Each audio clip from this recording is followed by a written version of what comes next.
Let's have an overview of the new PV-ISOTEST. From the menu, we have all the functions. Let's start with the first. The first function is the DMM, like a digital multimeter. And the instrument can show you the RMS value of the voltage between positive and negative, positive and earth, negative and earth. The same value DC are displayed. This is very easy. Then we have insulation function. The insulation function can be performed in two modes, in dual mode or timer mode. We can choose the voltage test up to 1500 volts, and also we can set the limits of our insulation. We have the ground fault locator function.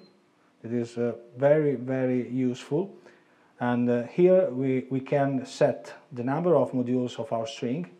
Here we can set the voltage of our plant, and here the limit of the low insulation value. This function allows you to find where is the bad insulation of your string. We have also the Rpe Continuity Test to check the PV panel ground and the entire ground system. We have two modes, the standard mode or the timer mode.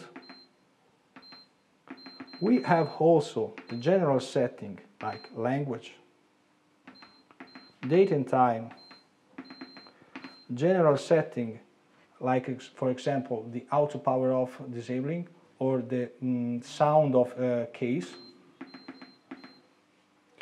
And also we have some information, the serial number of our instrument, the hardware and firmware, and the calibration date.